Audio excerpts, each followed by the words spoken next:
Llevaba 35 años casado cuando mi esposa me humilló delante de todos en ese restaurante. Lo que ella no sabía es que el mesero acababa de susurrarme algo que cambiaría todo para siempre. Esa noche, mientras todos reían de mí, yo ya estaba tomando la decisión más importante de mi vida. Antes de continuar, suscríbete al canal, activa la campanita, porque todos los días tenemos nuevas historias. Deja tu like y cuéntanos en los comentarios desde qué ciudad nos estás viendo. Me llamo Rodrigo Navarro Prieto. Tengo 68 años y durante 4 décadas trabajé como arquitecto en Barcelona.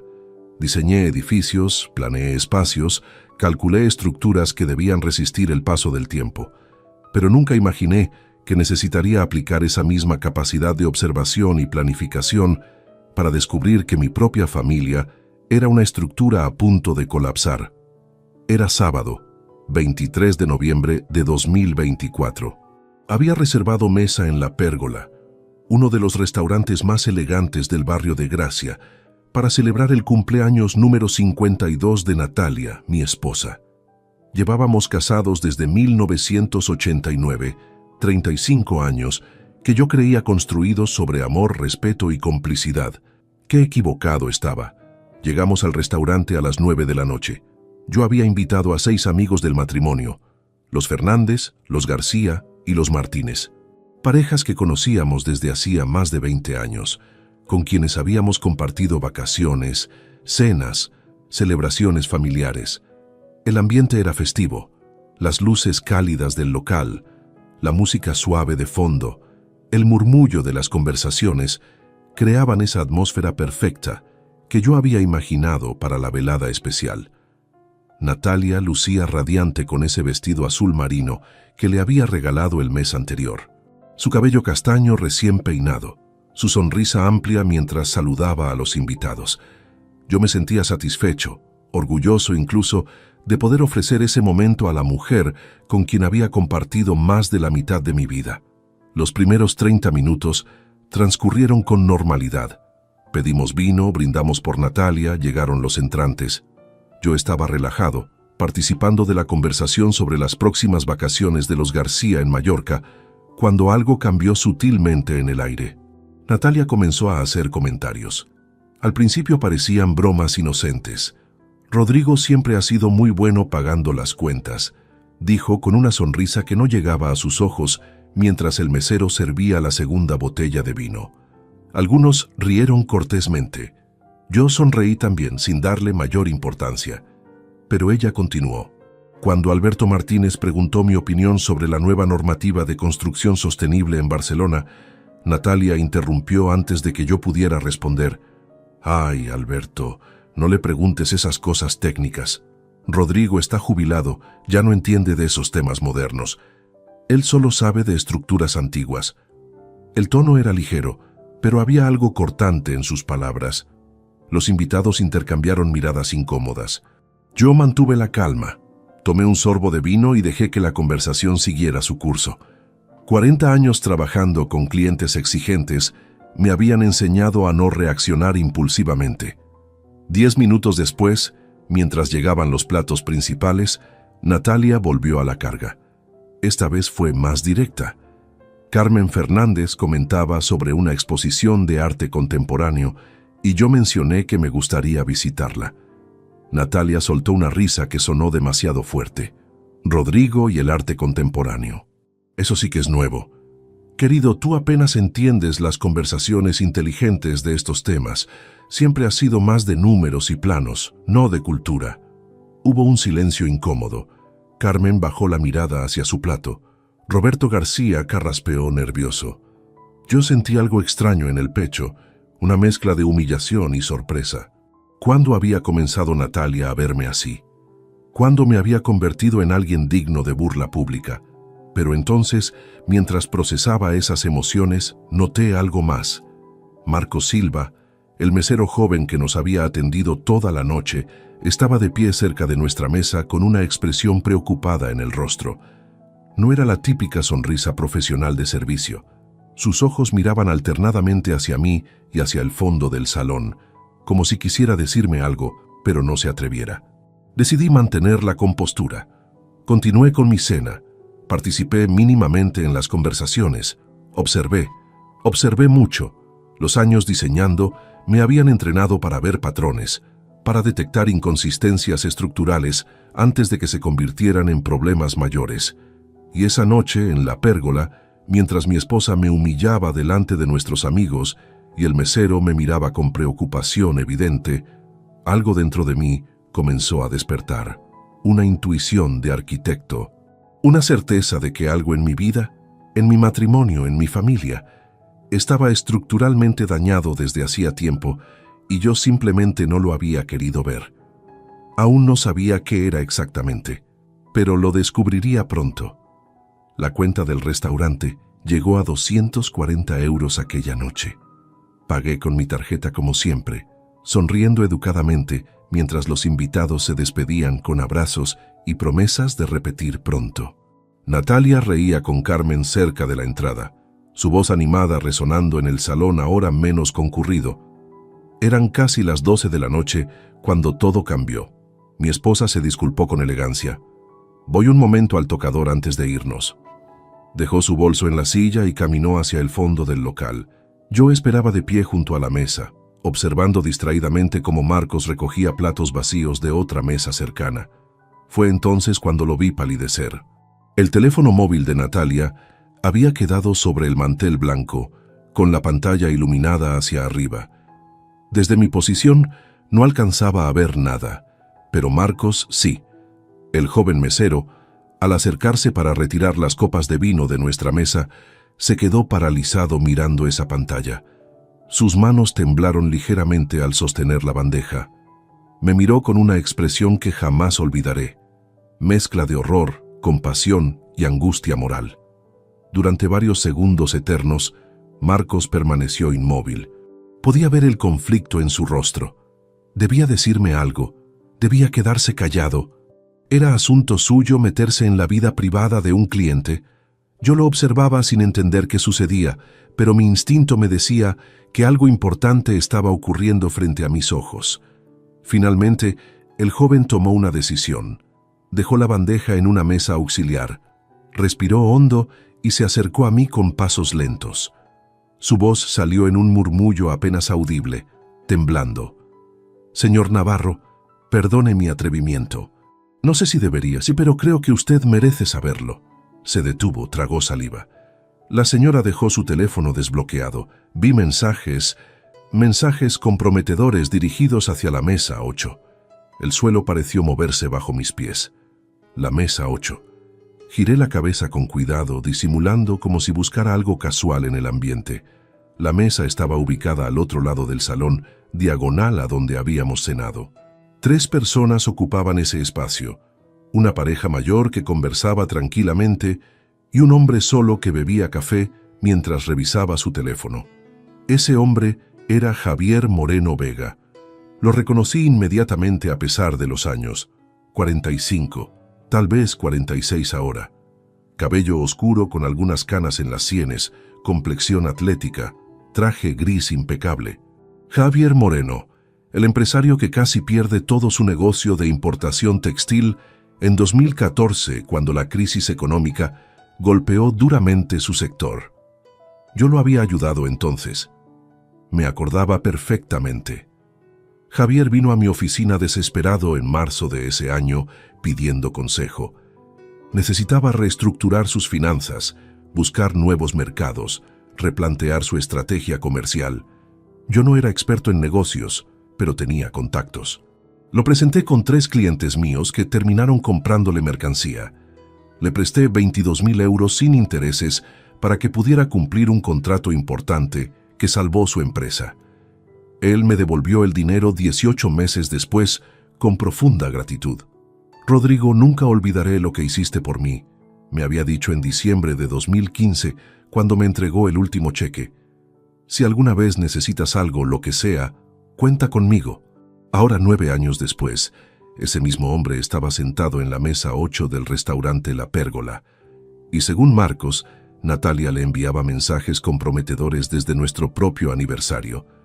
Miré nuevamente hacia Javier sin que él lo notara. Estaba concentrado en su teléfono con una sonrisa apenas perceptible curvando sus labios. Escribía algo.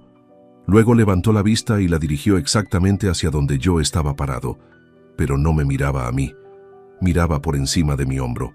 Me giré instintivamente. Natalia había salido del baño y caminaba de regreso hacia nuestra mesa, pero algo había cambiado en ella. Su mirada no venía hacia mí.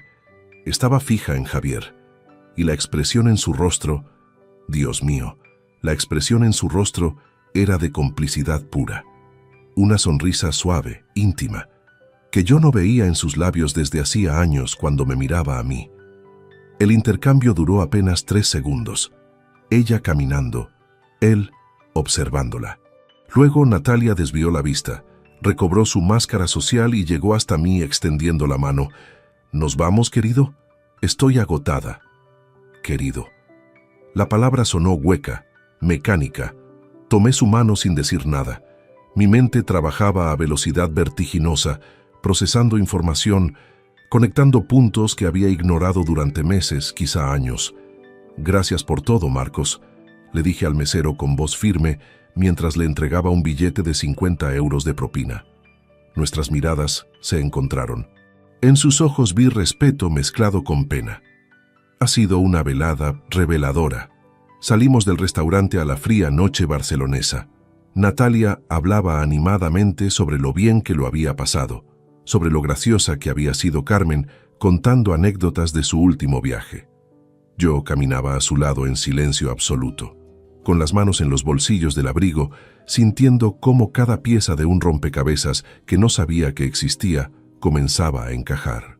Los viajes de negocios repentinos de Natalia en los últimos años, los gastos inexplicables en la tarjeta de crédito compartida, las llamadas telefónicas que cortaba abruptamente cuando yo entraba en la habitación, el perfume diferente que a veces traía en la ropa, los mensajes de texto que leía sonriendo pero que nunca compartía conmigo, su repentino interés por el gimnasio y las clases de yoga 3 veces por semana.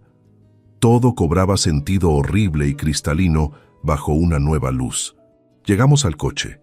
Abrí la puerta del copiloto para ella como había hecho durante 35 años de matrimonio. Ella entró sin mirarme realmente, absorta en su teléfono. Yo rodeé el vehículo, me senté al volante y arranqué el motor. El camino a casa duraba 20 minutos. 20 minutos durante los cuales Natalia escribía mensajes con una concentración que jamás le había visto cuando conversaba conmigo. No dije una palabra. No confronté nada. Porque en ese momento, mientras conducía por las calles iluminadas de Barcelona con mi esposa al lado, enviando probablemente mensajes a otro hombre, tomé la decisión más importante de mi vida. No actuaría impulsivamente. No gritaría. No haría una escena dramática. Haría algo mucho más efectivo. Investigaría. Planificaría. Y cuando tuviera todas las respuestas, todas las pruebas, toda la verdad frente a mí, entonces actuaría con la precisión de un arquitecto que sabe exactamente dónde están las grietas estructurales de un edificio a punto de colapsar. Aquella noche no pegué ojo. Natalia se durmió a mi lado con facilidad sospechosa, respirando profundamente mientras yo permanecía inmóvil mirando el techo de nuestra habitación. Las 3 de la madrugada marcaba el reloj digital en la mesilla. 4 décadas de carrera me habían enseñado que los problemas estructurales no aparecen de la noche a la mañana. Las grietas en los edificios se forman lentamente, invisibles al principio, hasta que un día alguien finalmente decide mirarlas de cerca. Mi matrimonio tenía grietas, y yo había estado ciego. Me levanté con cuidado para no despertar a Natalia, me puse la bata y bajé al estudio. Esa habitación había sido mi refugio durante años. Paredes forradas de estanterías, llenas de libros técnicos, mi escritorio de roble con la lámpara antigua, las plantas en pergamino enmarcadas de proyectos que me llenaban de orgullo. Ahí había diseñado el Centro Cultural de Sabadell, la Biblioteca Municipal de Terrassa, docenas de viviendas particulares. Me senté en mi silla de cuero y encendí la lámpara. La luz amarillenta iluminó fotografías familiares sobre el escritorio. Diego a los 5 años en su primera bicicleta.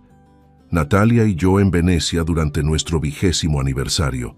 Navidades, cumpleaños, momentos que creí genuinos. Pero ahora, con lo que había visto en la pérgola, cada imagen adquiría tonalidad diferente.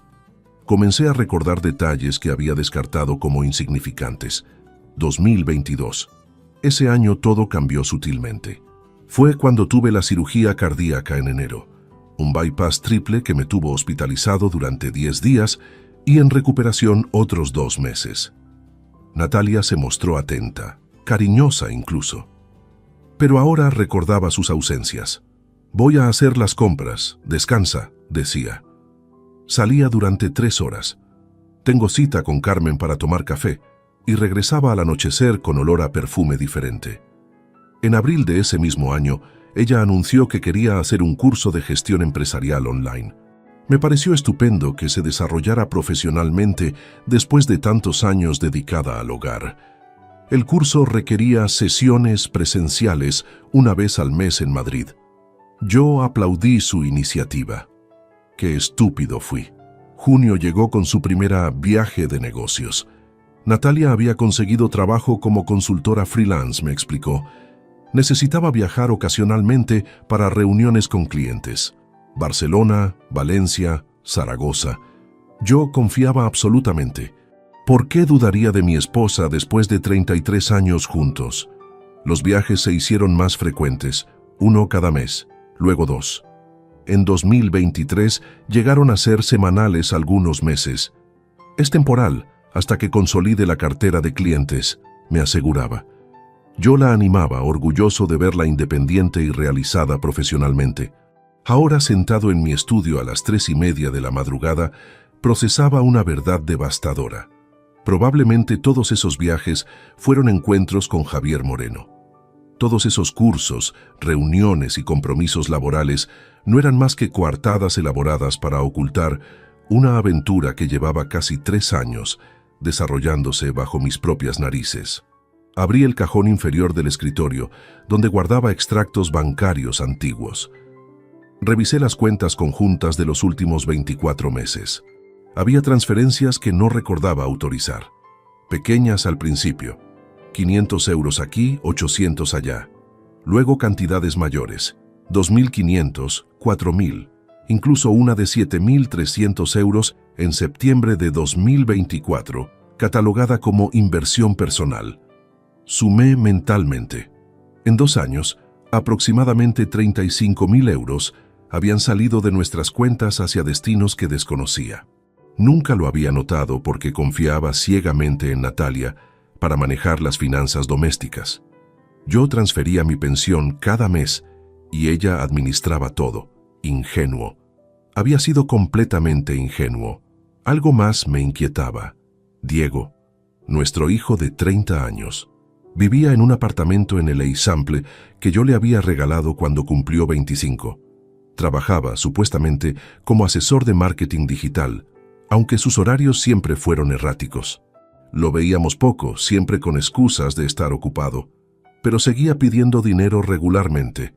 «Inversiones en mi negocio, papá», decía, y yo transfería sin cuestionar. ¿Sabría Diego algo? ¿Habría notado cambios en su madre que yo no vi? O peor aún, ¿sería cómplice del engaño? Esa posibilidad me revolvió el estómago. Las primeras luces del amanecer empezaban a filtrarse por la ventana del estudio cuando tomé la decisión más importante de mi vida. No confrontaría a Natalia todavía. No haría escenas dramáticas ni exigiría explicaciones furiosas. Eso solo le daría tiempo para destruir pruebas, inventar historias, voltear la situación. No.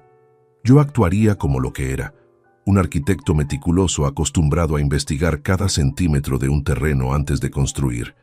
Reuniría información, documentaría evidencias, consultaría profesionales. Y solo cuando tuviera el panorama completo, cuando conociera cada detalle de esta traición, entonces tomaría decisiones fundamentadas e irreversibles. Alberto Soler. Ese sería mi primer movimiento. Alberto había sido mi abogado durante 20 años, manejando contratos de proyectos arquitectónicos y temas legales diversos. Hombre discreto, inteligente, de confianza absoluta. Lo llamaría el lunes sin falta.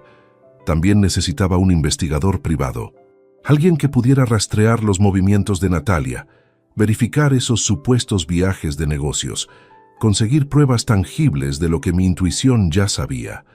Alberto podría recomendarme a alguien competente. Mientras el sol salía completamente sobre Barcelona, permanecí sentado en mi estudio rodeado de plantas arquitectónicas y fotografías que ya no significaban lo mismo. Natalia seguía durmiendo arriba, ajena a que su mundo cuidadosamente construido de mentiras estaba a punto de ser inspeccionado con la misma minuciosidad que yo aplicaba a los planos estructurales de un edificio. Me serví un vaso de agua. Mis manos temblaban ligeramente, pero mi mente estaba cristalina. 40 años diseñando me habían preparado para esto sin saberlo. Sabía cómo identificar puntos débiles en estructuras complejas. Sabía cómo planificar intervenciones sin que el edificio colapsara prematuramente. Sabía cómo ser paciente, y ahora aplicaría todo ese conocimiento para desmantelar sistemáticamente la mentira en la que se había convertido mi vida familiar. El lunes 9 de diciembre a las 10 de la mañana, marqué el número de Alberto Soler desde mi teléfono móvil. Natalia había salido supuestamente a su clase de yoga. Yo esperé escuchar su coche alejarse por la calle antes de hacer la llamada. «Rodrigo, qué sorpresa tan agradable», contestó Alberto con su voz tranquila. «Hacía meses que no hablábamos. ¿Cómo va todo?» «Alberto, necesito verte urgentemente. Hoy, si es posible. Es un asunto delicado y personal».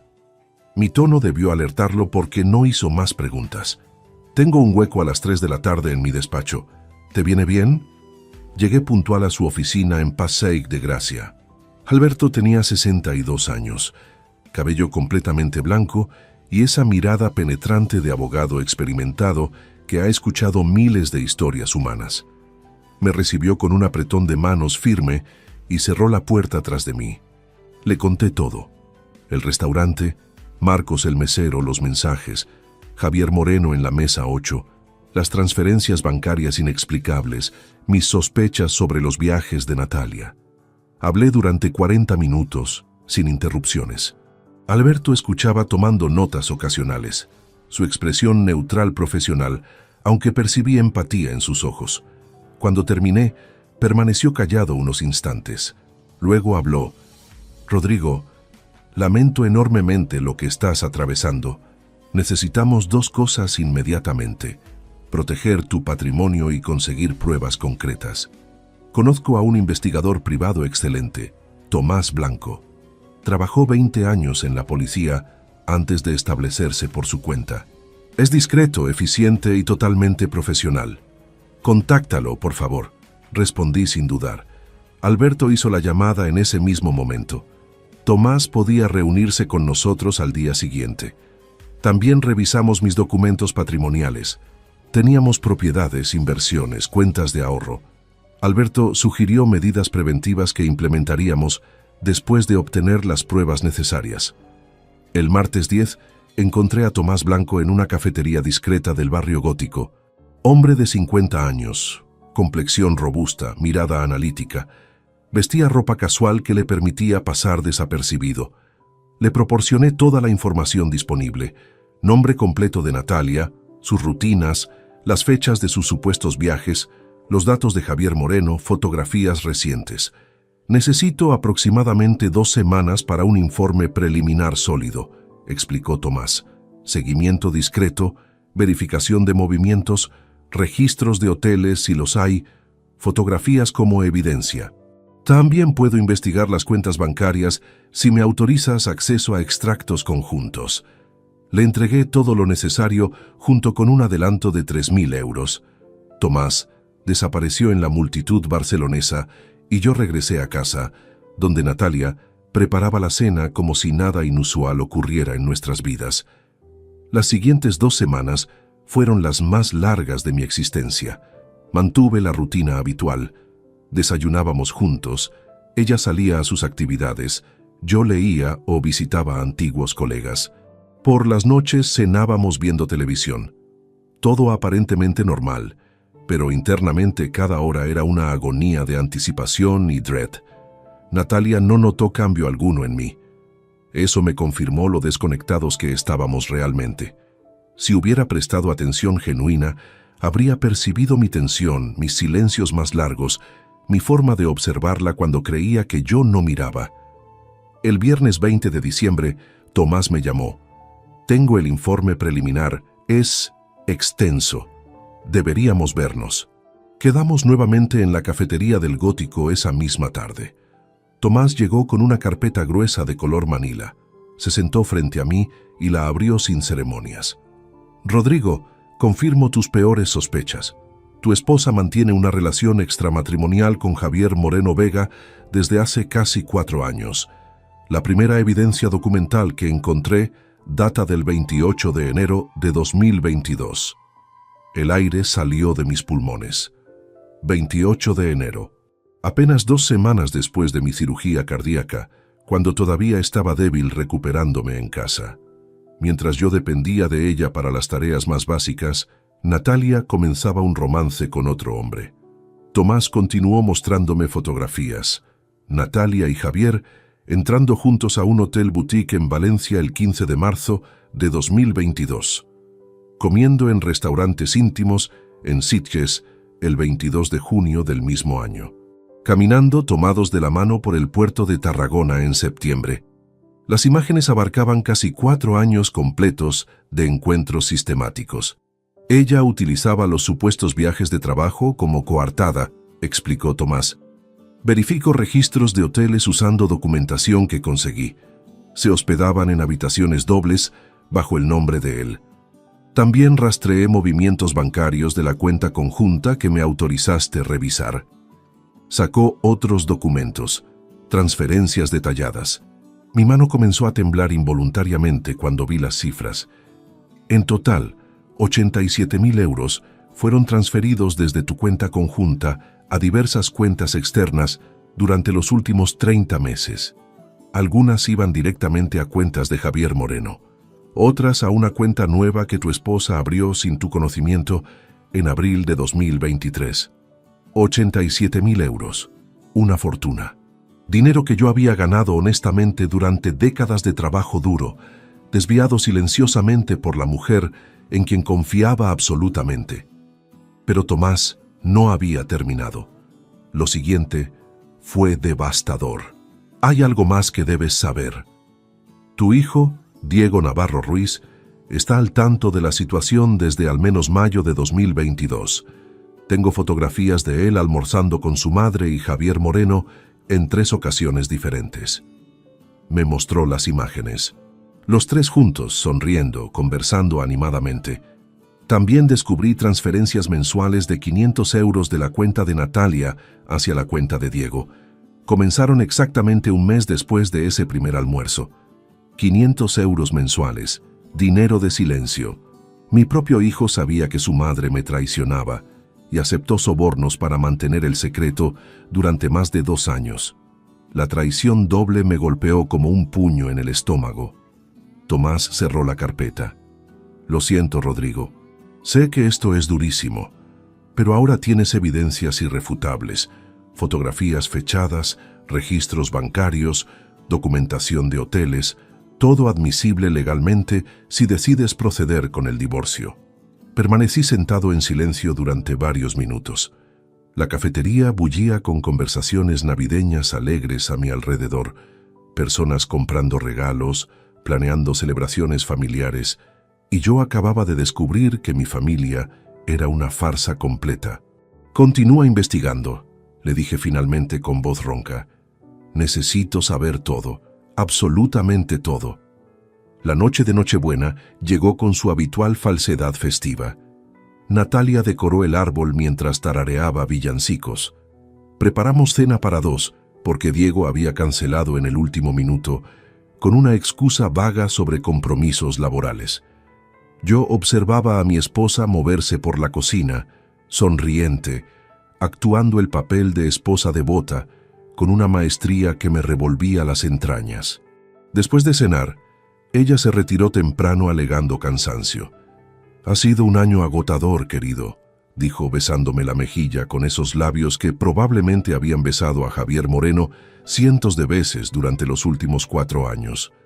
Subió las escaleras y cerró la puerta del dormitorio. Yo me quedé sentado en el salón, rodeado de luces navideñas que parpadeaban burlonamente. La casa estaba en silencio, excepto por el tic-tac del reloj antiguo de pared que heredé de mi padre. Ese reloj había medido los segundos de mi vida durante 68 años. ¿Cuántos de esos segundos fueron reales? ¿Cuántos fueron mentira? Me levanté y caminé hacia mi estudio. Necesitaba estar rodeado de algo auténtico, algo que no fuera contaminado por el engaño. Cerré la puerta tras de mí y me dejé caer en mi silla de cuero gastada. La lámpara del escritorio proyectaba sombras largas sobre las paredes, y entonces, por primera vez desde que tenía memoria, lloré. No fueron lágrimas silenciosas y dignas. Fueron sollozos profundos que sacudieron todo mi cuerpo. 35 años de matrimonio desmoronándose. Un hijo que me vendió por 500 euros mensuales. Una esposa que compartía su cuerpo con otro hombre mientras yo me recuperaba de una cirugía que pudo haberme matado.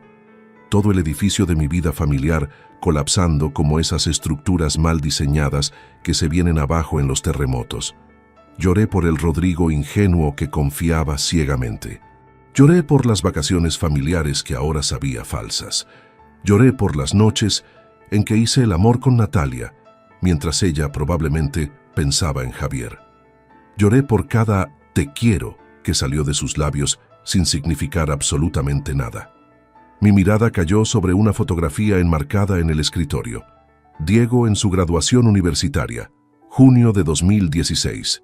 21 años, sonrisa radiante, toga académica, diploma de administración de empresas en la mano.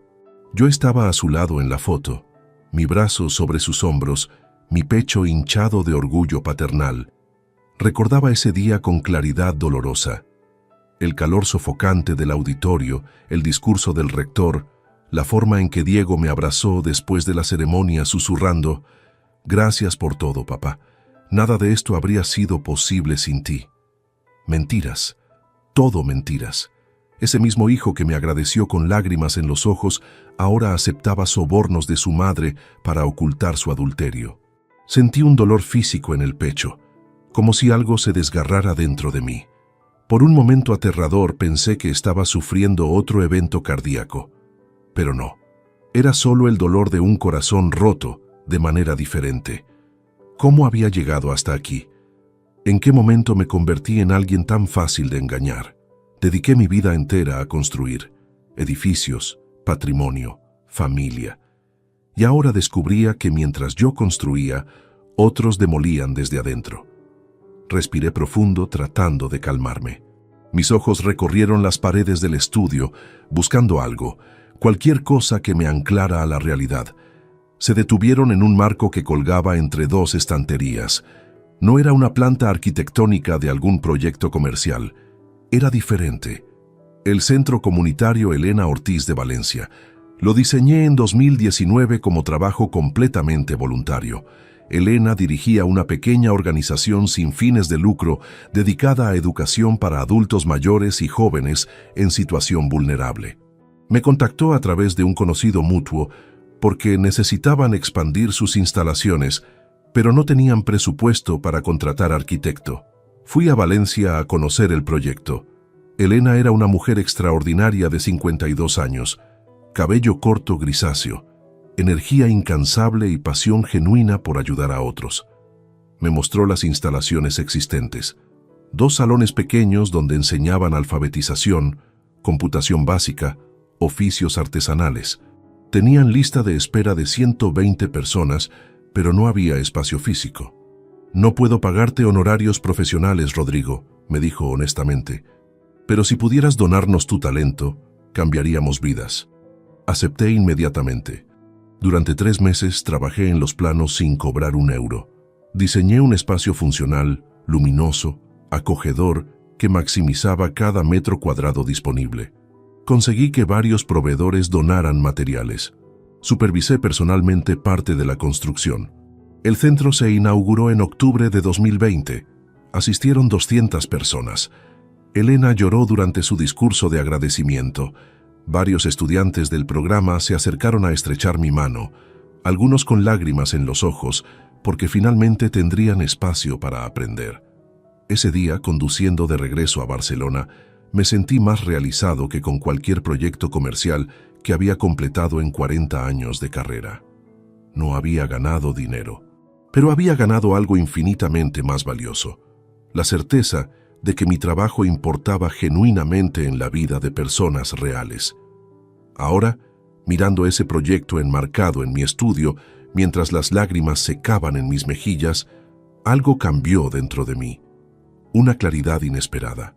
¿Qué estaba haciendo con mi vida? ¿Realmente quería seguir en este matrimonio muerto? ¿Valía la pena intentar reparar relaciones con personas que me habían traicionado tan profundamente? ¿Debía gastar mi energía y tiempo restante luchando contra Natalia y Diego, enredándome en batallas legales amargas? ¿O podía hacer algo completamente diferente? Algo revolucionario. Podía irme, reconstruir, empezar de nuevo en un lugar donde la gente me valorara por quien soy realmente, no por lo que poseo. Un lugar donde pudiera usar mi experiencia para algo significativo en lugar de sostener una fachada familiar podrida. Valencia. El nombre resonó en mi mente. Elena siempre me había dicho que las puertas de su organización estaban abiertas si alguna vez quería colaborar más. Había mencionado que necesitaban instructores voluntarios para enseñar diversos oficios a los estudiantes. Por primera vez en semanas, sentí algo parecido a esperanza atravesar la oscuridad. Quizá la traición de Natalia no era el final. Quizá era el empujón brutal que necesitaba para liberarme de una vida que había dejado de tener sentido hacía años, sin que yo lo admitiera. Tomé mi teléfono y busqué el contacto de Elena. Eran las 11:30 de la noche de Nochebuena, demasiado tarde para llamar, pero le escribí un mensaje. Elena, feliz Navidad. ¿Podríamos hablar pronto? Estoy considerando algunos cambios importantes en mi vida y me gustaría tu consejo. Su respuesta llegó sorprendentemente rápido. Rodrigo, qué alegría saber de ti. Claro que sí. Llámame cuando quieras. Aquí estoy. Guardé el teléfono sintiendo algo parecido a paz. Arriba, Natalia dormía probablemente soñando con Javier, pero yo ya no estaba pensando en ella. Estaba pensando en el futuro, un futuro donde finalmente viviría para mí mismo. 3 días después de Navidad, Alberto me llamó con urgencia en la voz. Necesitas venir al despacho inmediatamente. El contador forense encontró algo grave. Era martes 28 de diciembre, día gris y lluvioso en Barcelona. Conduje hasta su oficina con el estómago apretado, sabiendo que cualquier noticia que viniera sería devastadora. El contador forense se llamaba Víctor Ramírez, hombre meticuloso de 55 años, especializado en detectar fraudes financieros. Estaba sentado junto a Alberto, con 3 carpetas abiertas sobre el escritorio cuando llegué. No perdió tiempo en cortesías. Señor Navarro, durante mi revisión exhaustiva de sus cuentas bancarias de los últimos 3 años, identifiqué irregularidades significativas más allá de las transferencias que ya conocía.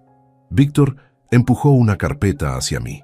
Su hijo Diego le presentó 5 supuestas oportunidades de inversión entre marzo de 2022 y agosto de 2024. ¿Las recuerda? Asentí lentamente. Diego había venido varias veces con propuestas. Una startup tecnológica prometedora, inversión inmobiliaria en la costa, fondos de inversión con rendimientos garantizados. Todas sonaban legítimas. Yo había confiado en el criterio de mi hijo y transferido dinero para cada proyecto. Ninguna de esas inversiones existió realmente, continuó Víctor con tono profesional, pero no exento de empatía. Rastreé cada transferencia. El dinero iba a cuentas bancarias que aparentemente pertenecían a empresas legítimas, pero en realidad eran cuentas puente controladas por su esposa. Ella redistribuía los fondos, parte para su cuenta personal secreta, parte directamente a Javier Moreno. El silencio en la oficina era denso. Víctor sacó más documentos. En total, Diego le consiguió desviar 42.000 euros adicionales mediante estas falsas inversiones.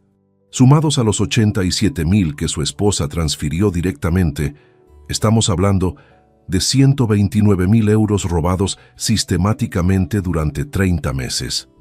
129.000 euros. La cifra flotaba en el aire como un fantasma acusador.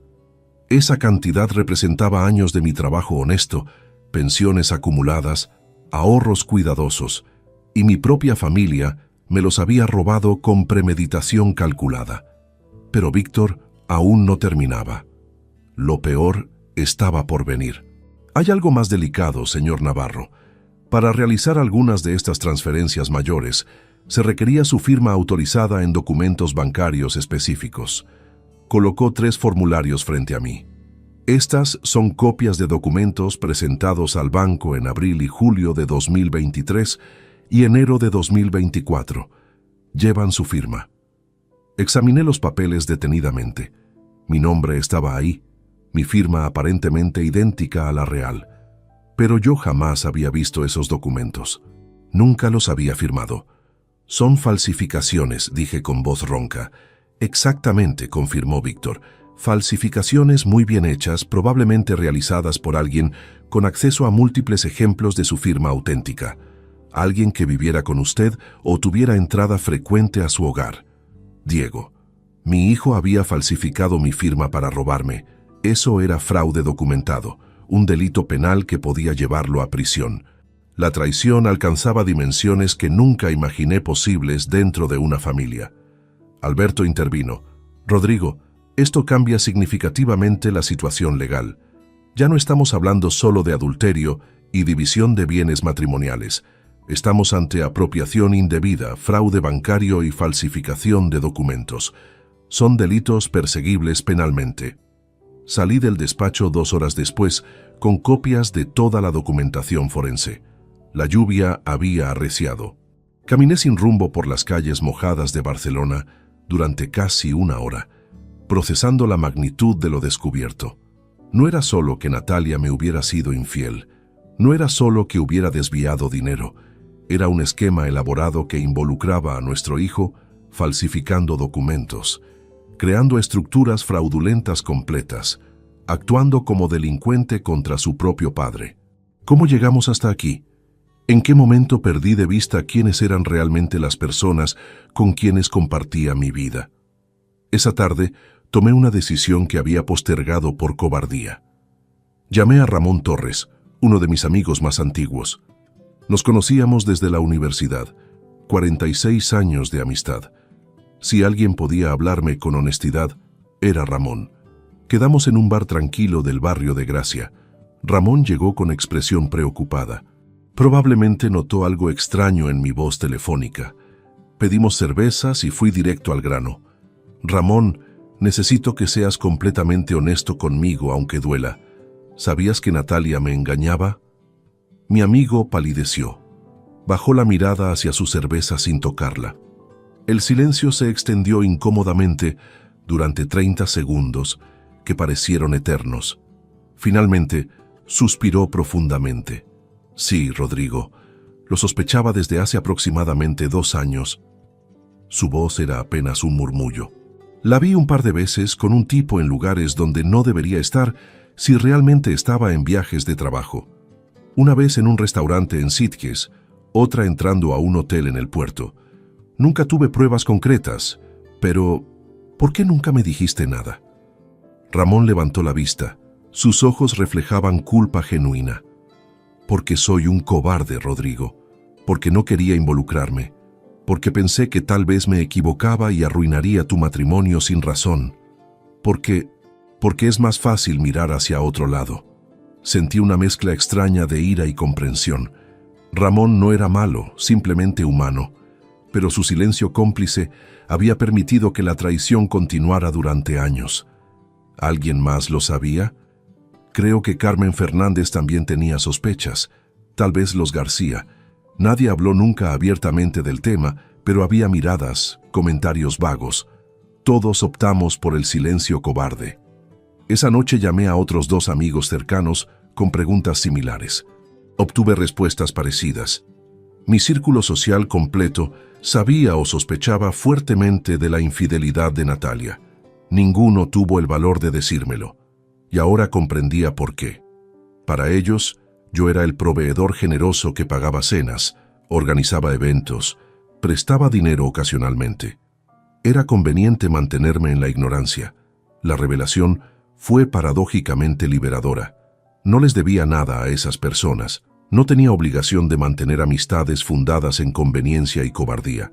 Podía cortar con todo, empezar completamente de cero sin culpa ni remordimientos. Esa madrugada, solo en mi estudio, redacté una lista mental de todo lo que debía hacer. Proteger mis activos restantes, proceder legalmente contra Natalia y Diego, distanciarme de ese círculo social tóxico y finalmente construir una vida nueva donde estuviera rodeado de personas que me valoraran genuinamente. La traición me había roto, pero también me había liberado de cadenas que ni siquiera sabía que llevaba. Durante 10 días consecutivos, actué con precisión quirúrgica. Cada movimiento calculado, cada decisión meditada, cada paso documentado. Natalia no notaba nada inusual, porque yo mantenía la máscara de normalidad con la misma maestría que ella había mantenido la suya durante 4 años. La diferencia era que mi máscara tenía propósito estratégico. El 1 de enero de 2025 comenzó mi plan. Año nuevo, vida nueva. Pensé con ironía amarga mientras Natalia dormía la resaca de la celebración de Nochevieja. Yo había fingido beber champán, pero en realidad había permanecido completamente sobrio, observando cómo ella enviaba mensajes de felicitación, que probablemente iban dirigidos a Javier. Esa mañana, con el banco recién abierto después del feriado, transferí 350.000 euros de nuestras cuentas de inversión conjuntas hacia 3 cuentas nuevas, abiertas previamente a mi nombre exclusivo en una entidad bancaria diferente. Alberto había preparado toda la documentación legal necesaria. Esas cuentas estaban protegidas mediante estructuras que impedían acceso de terceros, incluso en caso de litigio matrimonial mientras se resolvían los procesos. El patrimonio restante en cuentas conjuntas lo dejé intacto deliberadamente. Aproximadamente 42.000 euros. Suficiente para que Natalia no sospechara movimientos inusuales si revisaba los saldos casualmente, pero insignificante comparado con lo que había protegido. Alberto me había explicado la estrategia. Si ella detecta las transferencias grandes y pregunta, simplemente di que estás diversificando inversiones por recomendación de tu asesor financiero. Suena razonable y no levanta alarmas. El 2 de enero visité las oficinas de mis 3 compañías aseguradoras. Tenía 2 pólizas de vida considerables, una de 200.000 euros y otra de 150.000, además de un seguro médico privado complementario. En todas ellas, Natalia aparecía como beneficiaria principal y Diego como secundario. Cambié todos los beneficiarios. Las pólizas de vida ahora designaban como beneficiarios primarios a 2 fundaciones benéficas que yo respetaba, una dedicada a investigación cardíaca y otra a educación para jóvenes sin recursos. El seguro médico lo mantuve activo, pero eliminé a Natalia como coasegurada. Cada cambio quedó registrado con fecha y firma notarial. El 3 de enero, Alberto y yo nos reunimos con una notaria de confianza, Mercedes Campos, mujer seria de 60 años con reputación impecable. En su despacho de l'Eixample, firmé un testamento completamente nuevo que revocaba todos los anteriores. El documento era claro y contundente. Diego Navarro Ruiz quedaba excluido totalmente como heredero. Natalia Ruiz Delgado perdía cualquier derecho sobre propiedades adquiridas antes del matrimonio y sobre el 50% de las adquiridas durante el mismo, porcentaje que me correspondía legalmente. El resto de mi patrimonio se distribuiría entre sobrinos que siempre me habían tratado con cariño genuino y las mismas fundaciones benéficas designadas en los seguros. Este testamento es blindado legalmente, explicó Mercedes mientras estampaba el sello notarial. Incluso si su esposa o hijo intentan impugnarlo, las causales de exclusión están perfectamente documentadas. fraude comprobado, falsificación de documentos, apropiación indebida. Ningún juez revertirá estas disposiciones. Los siguientes días me dediqué a organizar documentación física. Fotocopié cada papel relevante, escrituras de propiedades, títulos de inversión, certificados bancarios, pólizas de seguro actualizadas, el Nuevo Testamento. Preparé 3 juegos completos. Uno quedó en la caja fuerte de Alberto, otro en una caja de seguridad bancaria que abría mi nombre exclusivo, el tercero lo guardé en el maletín que siempre llevaba conmigo. También documenté meticulosamente la vida cotidiana. Cada vez que Natalia salía, anotaba hora de salida y regreso. Cuando recibía llamadas telefónicas que cortaba abruptamente al verme entrar, lo registraba con fecha y hora. Sus clases de yoga, que duraban 4 horas. Sus reuniones con Carmen, los mismos días que Tomás confirmaba encuentros con Javier. Todo quedaba escrito en un cuaderno que nadie excepto yo conocía. El 7 de enero hice algo diferente. Conduje hasta Valencia con la excusa de visitar una exposición de arquitectura contemporánea. En realidad, había concertado encuentro con Elena Ortiz en el centro comunitario que diseñé 5 años atrás. Elena me recibió con abrazo cálido. Habían pasado meses desde nuestra última conversación. El centro lucía más vibrante que nunca. Las aulas llenas de estudiantes adultos mayores, aprendiendo informática, jóvenes practicando carpintería en los talleres, un grupo de mujeres en clase de inglés básico. Caminamos por las instalaciones mientras ella me ponía al día sobre los programas. Luego nos sentamos en su pequeña oficina, con café y galletas. Elena notó inmediatamente que algo pesaba sobre mí. «Rodrigo, te conozco hace años. Algo te está carcomiendo. ¿Quieres contármelo?» Y se lo conté. Todo. La traición de Natalia, la complicidad de Diego, el robo sistemático, las falsificaciones. Hablé durante casi 1 hora mientras Elena escuchaba sin interrumpir, su expresión pasando de sorpresa a indignación a compasión profunda. Cuando terminé, ella permaneció callada unos momentos.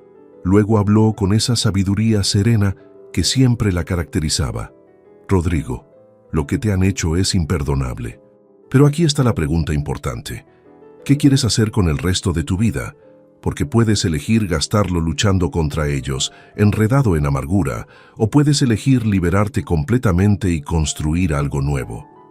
«Eso es exactamente lo que necesitaba escuchar», respondí sintiéndome extrañamente aliviado. «Elena, ¿siguen necesitando instructores voluntarios?» Sus ojos se iluminaron. «Siempre, especialmente alguien con tu experiencia.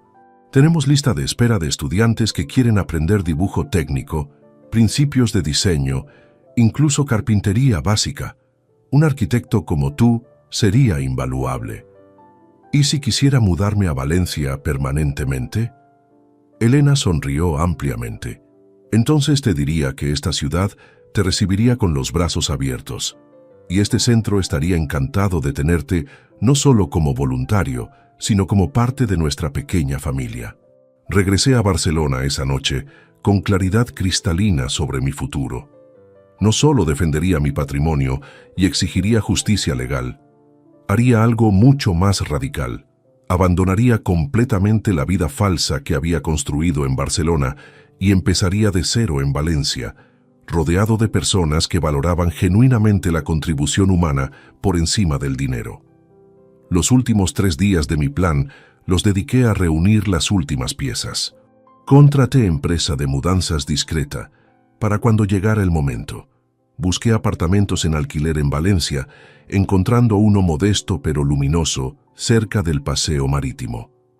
Revisé cada detalle de mi estrategia con Alberto, asegurándome de no dejar cabos sueltos. El 10 de enero por la noche, todo estaba listo.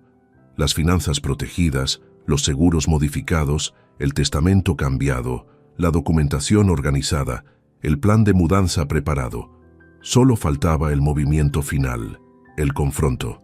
Pero no sería un confronto explosivo e impulsivo. Sería público, calculado, definitivo, y sabía exactamente dónde y cómo hacerlo. La reservación estaba hecha para las 9 de la noche del sábado 18 de enero. La Pérgola, el mismo restaurante donde todo comenzó 2 meses atrás. Marcos Silva, el mesero que cambió mi vida con su honestidad, me había ayudado a organizar los detalles cuando lo contacté días antes. «Señor Navarro, será un honor servirle nuevamente», me dijo por teléfono. «Y esta vez usted controla la narrativa». Llegué temprano a las 8:15. Llevaba mi mejor traje gris, camisa blanca impecable, corbata azul marino.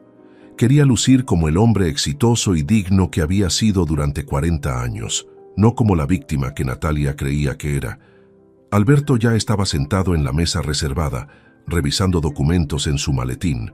A su lado, Elena había viajado desde Valencia especialmente para este momento. «¿Estás seguro de esto, Rodrigo?», preguntó Elena con preocupación genuina. «Una vez que empiece no hay vuelta atrás». «Llevo demasiados años dando marcha atrás», respondí con calma.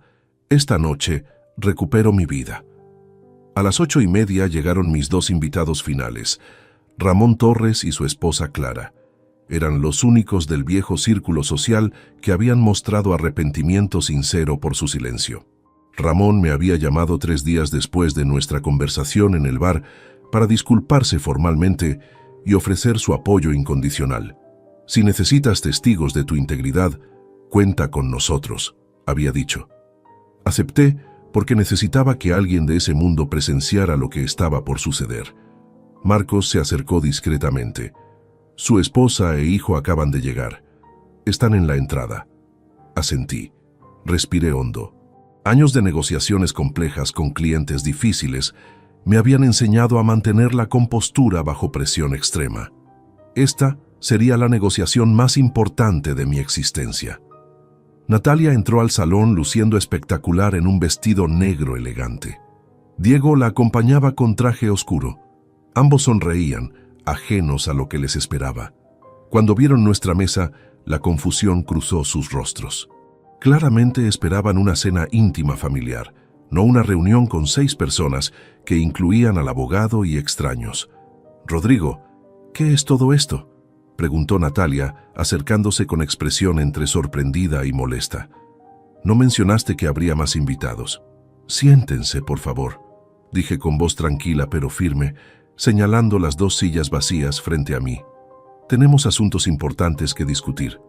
Diego intercambió mirada nerviosa con su madre. Algo en mi tono debió alertarlos porque se sentaron lentamente, la tensión visible en sus posturas rígidas. Marcos trajo vino, pan, aceite de oliva, el ritual habitual del restaurante. Esperé pacientemente a que sirviera, agradeciendo su profesionalismo. Luego coloqué mi tablet sobre el mantel blanco. La pantalla estaba apagada todavía, pero su presencia ya generaba incomodidad palpable. «Natalia», comencé sin elevar la voz, «hemos estado casados 35 años. Construimos una vida juntos, o al menos eso creía yo». Hice pausa deliberada. «Resulta que durante los últimos 4 años, tú construías algo muy diferente a mis espaldas». Ella palideció ligeramente, pero intentó mantener la compostura. «No sé de qué hablas. ¿Estás bien? Has estado actuando extraño últimamente». Encendí el tablet. La primera imagen apareció en la pantalla. Natalia y Javier Moreno entrando juntos al Hotel Boutique Mediterráneo en Valencia, fecha visible en la esquina inferior, 15 de marzo de 2022. La foto era cristalina, indiscutible. El color desapareció completamente del rostro de Natalia. Diego se removió incómodo en su silla. Pasé a la siguiente imagen. Los mismos 2 personas cenando íntimamente en un restaurante de Sitges. Luego otra, caminando tomados de la mano por el puerto de Tarragona.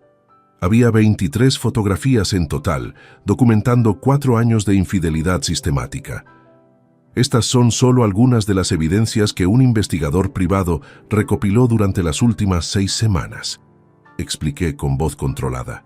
Tengo también registros de hoteles, extractos bancarios mostrando transferencias de nuestras cuentas conjuntas hacia cuentas de Javier Moreno, documentación de los 129.000 euros que ambos me robaron sistemáticamente. «Rodrigo, yo puedo explicar», comenzó Natalia con voz temblorosa. «No», la interrumpí firmemente. «Tuviste 4 años para explicar. Esta noche solo escucharás. Giré el tablet hacia Diego.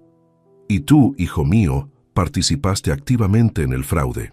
Presentaste 5 falsas oportunidades de inversión que desviaron 42.000 euros adicionales. Peor aún, falsificaste mi firma en documentos bancarios, lo cual constituye delito penal castigado con prisión. Diego intentó hablar, pero las palabras murieron en su garganta.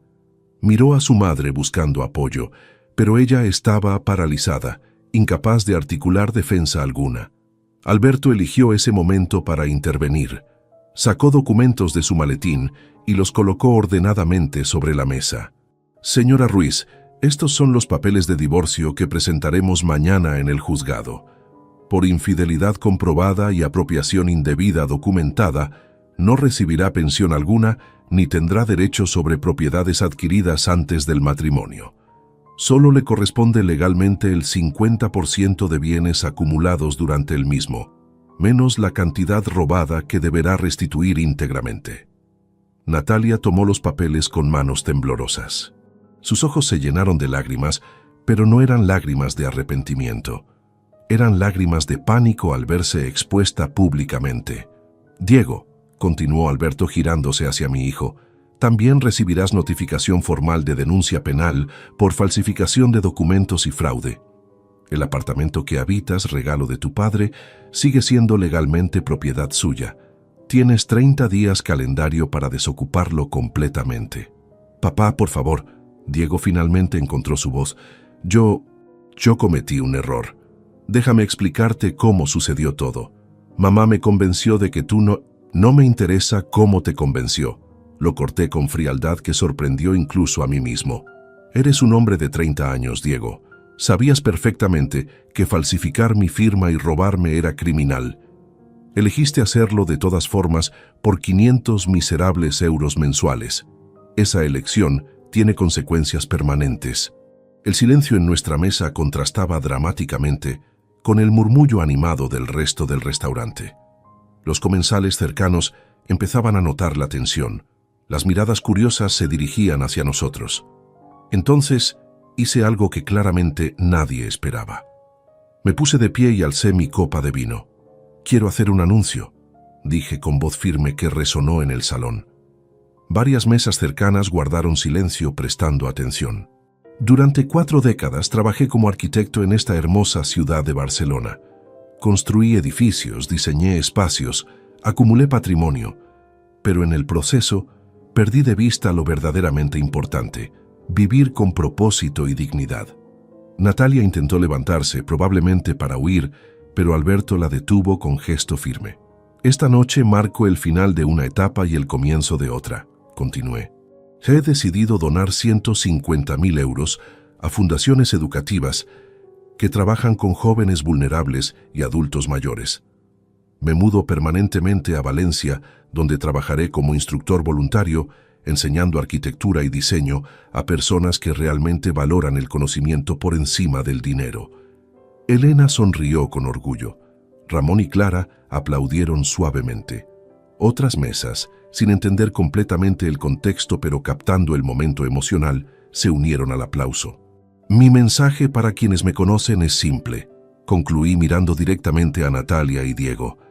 La traición duele profundamente, pero también libera.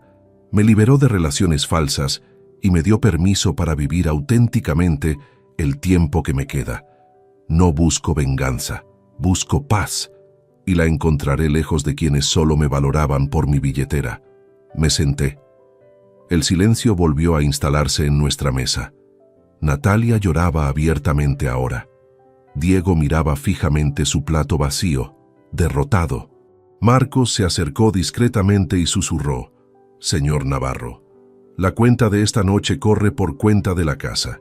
Es un honor haber sido testigo de su dignidad». Esa noche no hubo cena. Natalia y Diego salieron del restaurante 20 minutos después, cabizbajos, mientras el resto de nosotros permanecíamos sentados procesando lo ocurrido. Había terminado. El matrimonio, la familia falsa, la vida de mentiras.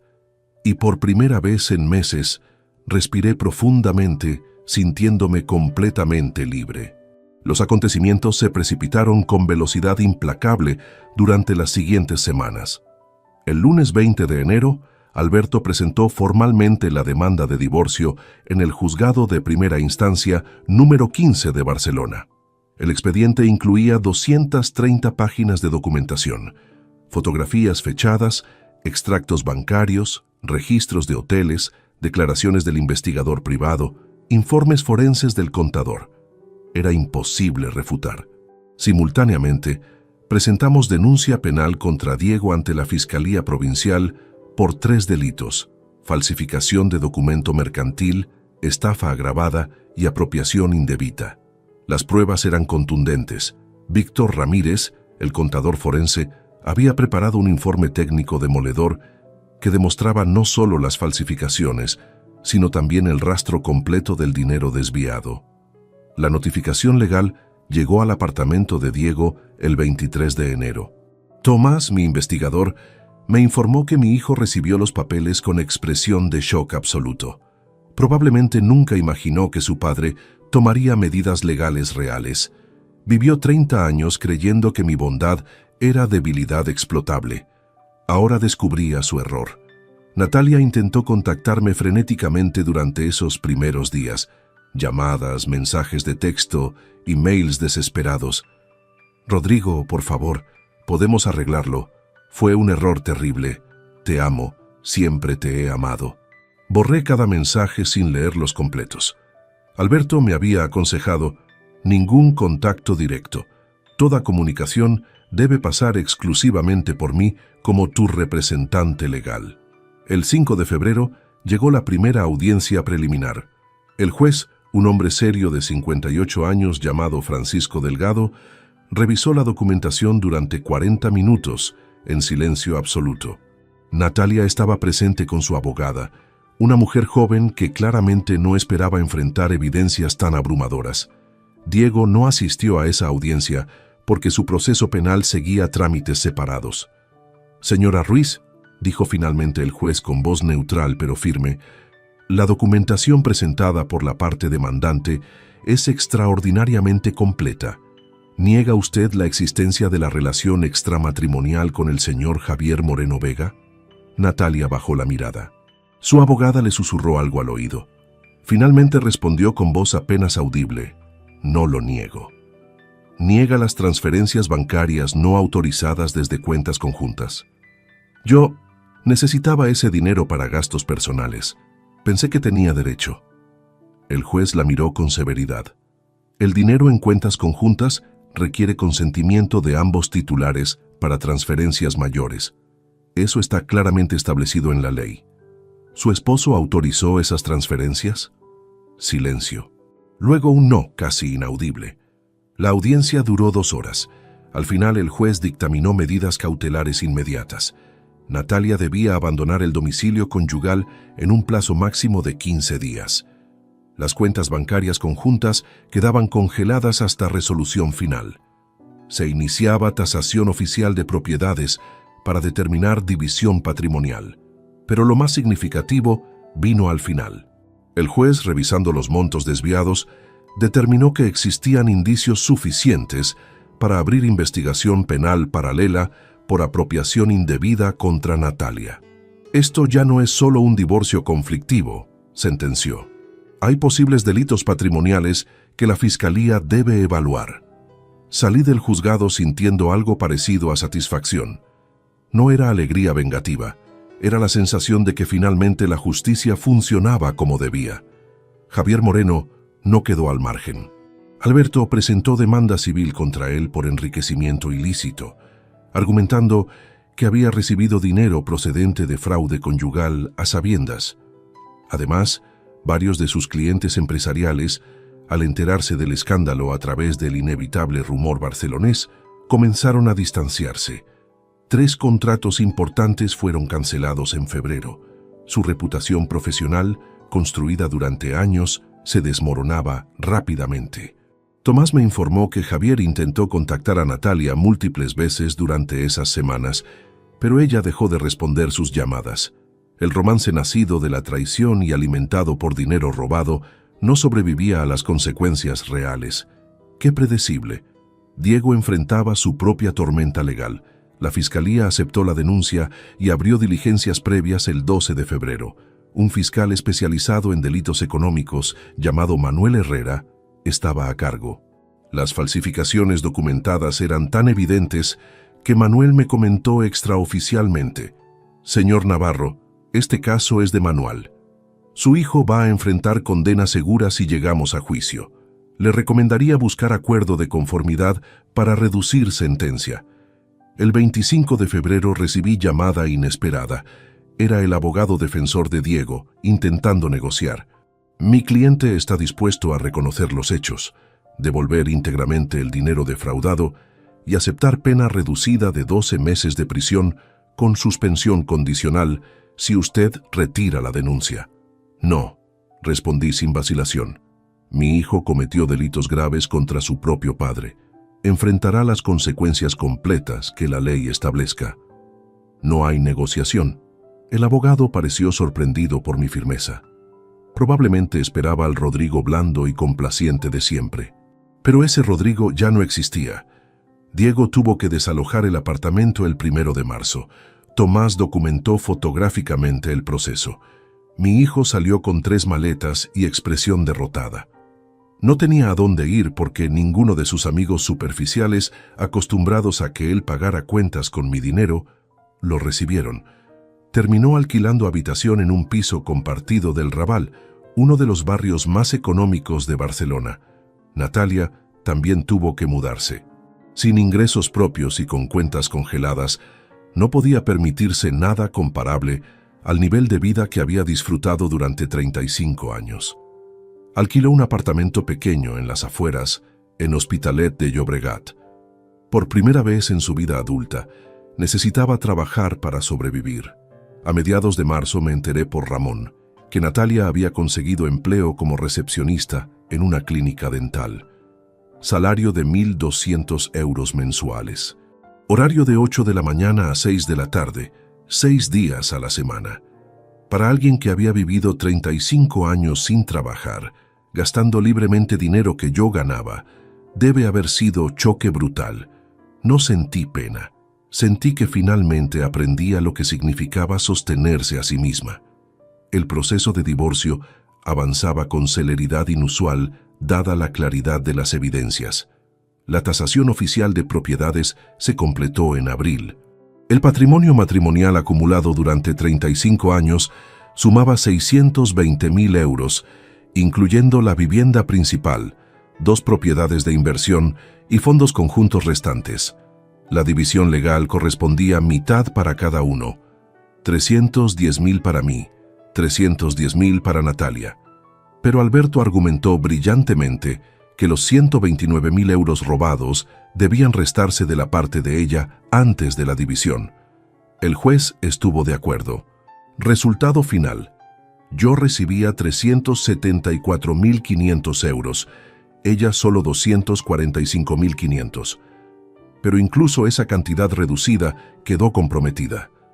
Natalia debía pagar abogados, multas administrativas por irregularidades bancarias y potencialmente restitución si el proceso penal avanzaba. Su parte del patrimonio se evaporaba en obligaciones legales. Vendí la casa familiar en mayo por 540.000 euros. No quería conservarla. Cada rincón contenía recuerdos ahora envenenados. Un matrimonio joven con 2 hijos pequeños la compró. Me gustó pensar que ellos construirían memorias genuinas en esos espacios donde yo solo acumulé mentiras disfrazadas de familia. Con el dinero de la venta, las inversiones protegidas y mi parte del patrimonio matrimonial, mi situación financiera era sólida. Pero más importante, era completamente independiente. No debía nada a nadie. No sostenía parásitos. Mi dinero servía finalmente a mis propios propósitos. El capítulo barcelonés de mi vida cerraba definitivamente. El 1 de junio de 2025, un camión de mudanzas llegó a la puerta de mi ahora ex hogar en Barcelona a las 7 de la mañana. Había vendido o donado el 80% de mis pertenencias. Lo que cabía en ese camión representaba lo esencial: ropa, libros, algunos muebles con valor sentimental, mis herramientas de dibujo, las plantas de proyectos arquitectónicos que realmente significaban algo para mí. Observé a los operarios cargar las cajas mientras el sol ascendía sobre la ciudad que había sido mi hogar durante 68 años. Barcelona. Hermosa, vibrante, llena de recuerdos que ahora me provocaban más dolor que nostalgia. Era hora de partir.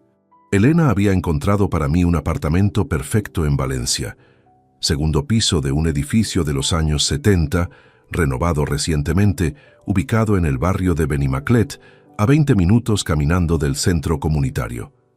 2 habitaciones, salón luminoso con balcón, cocina funcional. Modesto comparado con la casa familiar de Barcelona, pero suficiente para mis necesidades actuales. El alquiler costaba 700 euros mensuales, una fracción de lo que podía permitirme. Pero yo buscaba simplicidad, no ostentación. El camión partió hacia Valencia a las 9. Yo seguiría en mi coche 2 horas después, cerrando definitivamente este capítulo. Pero antes tenía una última gestión pendiente. La sentencia del divorcio se había hecho firme la semana anterior. Alberto me entregó el documento oficial. Matrimonio disuelto por culpa exclusiva de la parte demandada. División patrimonial según estipulado. Sin pensión compensatoria. 35 años reducidos a jerga legal en 3 páginas. Firmé los últimos papeles en su despacho, sintiéndome extrañamente liviano, como si me quitaran un peso invisible que había cargado durante décadas. El proceso penal contra Diego también avanzaba inexorablemente. Su abogado había intentado nuevamente negociar conformidad en mayo, ofreciendo pena de 8 meses con suspensión condicional. Nuevamente rechacé. El juicio oral estaba programado para septiembre. Según Manuel Herrera, el fiscal, la condena probable sería entre 18 y 24 meses de prisión efectiva, dadas las circunstancias agravantes. Víctima era su propio padre, vulnerabilidad de persona mayor, premeditación demostrada. Diego intentó contactarme personalmente 3 veces durante esos meses. La primera en marzo, apareciendo sin avisar en la puerta de la casa. No le abrí. Se quedó fuera durante 40 minutos llamando al timbre, suplicando: «Papá, por favor, necesito hablar contigo. Cometí un error horrible». Escuché desde dentro, inmóvil, hasta que finalmente se marchó derrotado. La segunda ocasión fue carta enviada por correo certificado en abril. La abrí, leí las primeras líneas. «Querido papá, no hay palabras para expresar mi arrepentimiento». Detuve la lectura. No quería sus palabras. Quería que enfrentara consecuencias. Rompí la carta sin terminarla. El tercer intento llegó la mañana de mi mudanza. Diego apareció mientras los operarios cargaban cajas. Se veía demacrado. Había perdido peso. Ojeras profundas marcaban su rostro. Vestía ropa arrugada, muy diferente del joven siempre impecable que yo conocía. «Papá», su voz se quebró al verme. «Por favor, dame 5 minutos, solo 5 minutos para explicarte». Lo miré fijamente durante largos segundos. Parte de mí, esa parte paternal que nunca muere completamente, sintió un destello de compasión. Pero luego recordé los documentos falsificados, las 42.000 euros robadas, los 500 euros mensuales aceptados por su silencio cómplice. Recordé que me traicionó mientras yo me recuperaba de cirugía cardíaca que pudo matarme. «Diego», dije con voz tranquila pero firme, «durante 30 años te di todo: educación, hogar, dinero, apoyo incondicional. Lo único que pedía a cambio era honestidad y lealtad básicas. Elegiste falsificar mi firma y robarme sistemáticamente. Esa elección tiene precio. El precio es perderme permanentemente. Pero soy tu hijo», sollozó, «tu único hijo. ¿Vas a abandonarme así sin más? Tú me abandonaste primero cuando decidiste que 500 euros mensuales valían más que la integridad filial. Ahora cosechas lo sembrado. Aprende de esto, Diego. Algunas traiciones no tienen retorno». Di media vuelta y subí a mi coche. En el espejo retrovisor lo vi quedarse de pie en la acera, llorando abiertamente. Arranqué sin mirar atrás.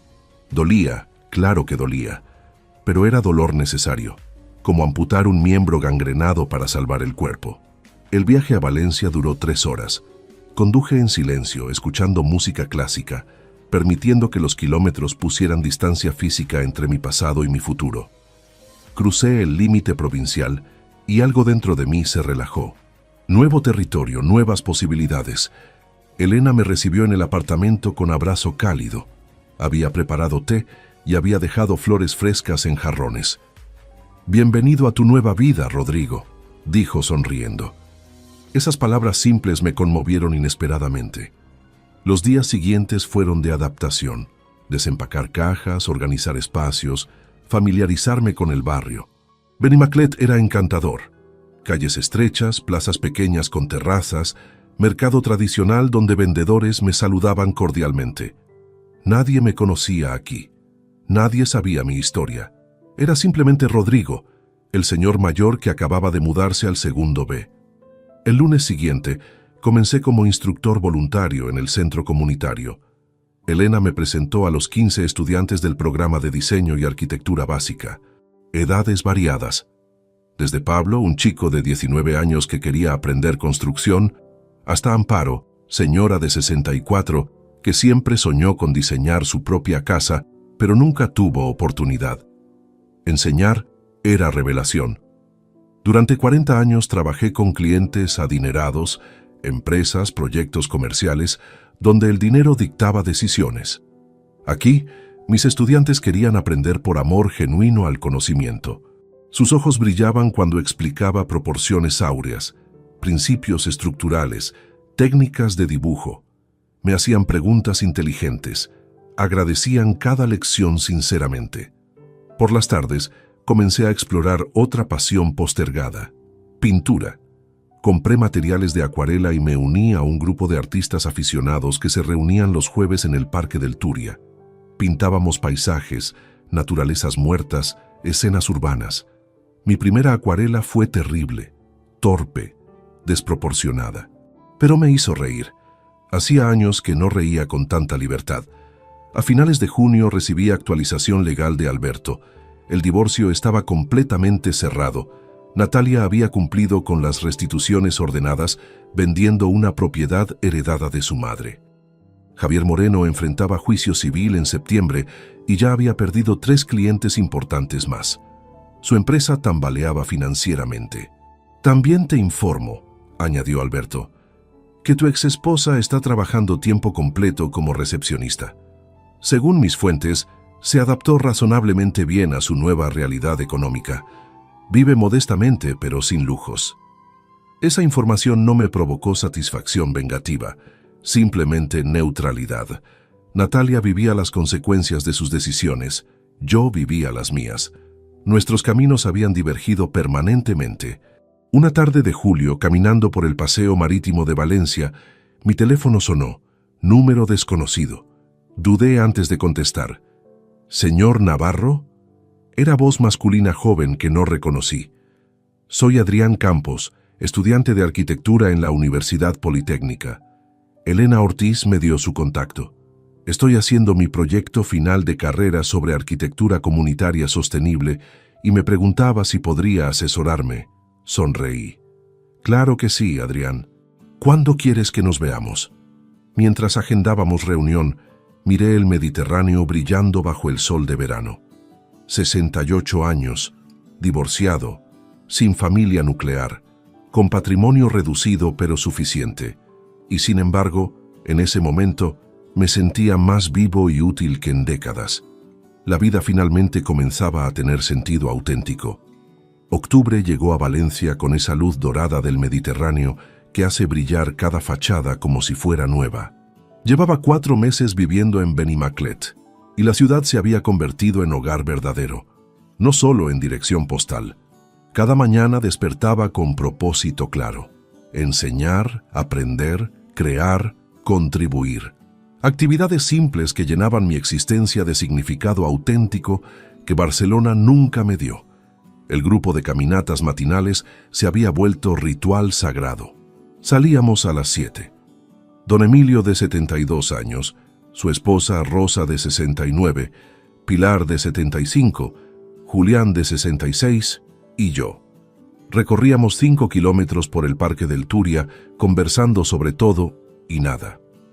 Don Emilio contaba anécdotas de cuando trabajó como maestro rural.